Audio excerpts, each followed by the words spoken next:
Lauburu Ibarra buru-belarri lanean ari da 2018-2019 denboraldia prestatzen. Abuztuaren hasieran ekin zion talde moreak aurre denboraldiko lanari. Orain artean lagun arteko 4 partidu jokatu ditu. Azkena larunbatean. Frantziako ligako lehen mailan jokatuko duen Toulouse taldearen aurka jokatu zuten ibartarrek. Sentsazio ona eman zuen taldeak zaleen aurrean jokatutako aurkezpen partiduan. Azken emaitza binakoa izan zen. Alfredo Ugalde entrenatzailea pozik dago taldea egiten ari den aurre denboraldiarekin. Yo creo que hemos estado ya bastante bien. Hoy contra un rival que creo que tenía buenas maneras, de primera división francesa, con buen físico y tal. Hemos hecho buen juego, estoy muy satisfecho con el juego que hemos hecho hoy, con las defensas. Lógicamente la pretemporada es para corregir cosas y nos ha venido muy bien para ver y corregir aspectos que tenemos que trabajar esta semana y la que viene, porque estamos muy cerca de la competición.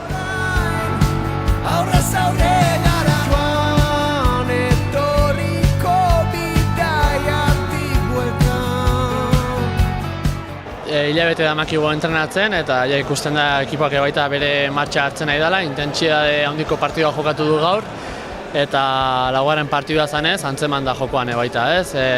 Defenditzen oso ondo, atakean ere geota hobeto eta jokaldi ezberdinak lantzen ari gera eta ikusi da gaurko partida honetan aurrera pauso handia eman degula. Lehenengo 2 partidak Zierbenan aurka jokatu genitun. Zierbena maila handiko taldea da, beraiek baita aurre denboraldien dabiltze eta gu ondian kontzeptu hartzeko fasean geunden eta 2 porrot jaso geritun. Gero berriz Antigoko aurka jokatu genuen, kategoria berako baten aurka 3. mailan jokatzen duna eta horren kontra sensazioa gero eta hobeto aurkitzen gara eta hor irabaztea lortu genuen 5-2 eta sensazio oso onak. Eta gaur ikusi da, talde handi baten kontra empatea lortu dugu. Talde piparreroak jokalari dagokionean berritasun gutxi du aurtengoan. Ez da albiste txarra, aurreko denboraldiko blokea mantentzea izan da uda hontako fitxaketarik onena. Taldea gehien bat berdintxu blokea mantentzen da, baja bat izan dugu, igorrena, gero beste bat etorri da Kike eta Álvaro etorri dira baita. Printzipioz lehengo urteko jokabidea daukegu, eraso lauko linea batekin osatuz eta defentsan gogorra, ez? Lehen urten defentsan izan zen gure puntu nagusina eta aurten ere mantenduko da hori mantentzen. Liga hasteko 2 aste falta dira. Lauburuk irailaren 15ean hasiko du denboraldia Juventuz del Zirkulo taldea etxean hartuz. Aurtengo berritasuna ordea Errege Kopa jokatzarena da. Iaz ligan lortutako 3. postuak txapelketa hontan jokatzeko aukera eman dio Laubururi. Aurrekanporaketa irailaren 18ean edo 19ean Belabietan jokatuko du Lauburuk San Juan taldearen aurka.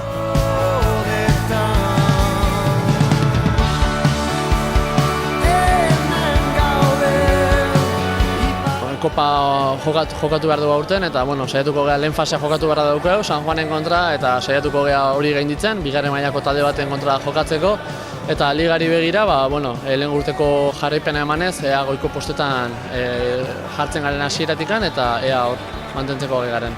Azkenean prebia jokatu beharra zeukaten 2. mailako 3 grupok eta zorte txarrangatikan guritoko gauzegu jokatzea, orduan gure grupoko 2. geratu zanan kontra jokatuko dugu, San Juanen kontra.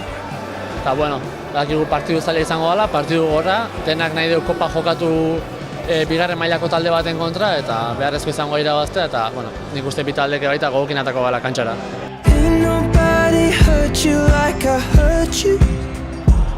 Los objetivos para esta temporada son un poco difíciles de marcar este año. Al haber hecho el año pasado un año tan bueno, lógicamente cuando empiezas una temporada nueva no puedes ir con objetivos hacia atrás. Hay que ser ambiciosos, queremos lo mínimo repetir lo del año pasado entrando en Copa entre los 3 primeros, pero eso hay que mirarlo al final de temporada.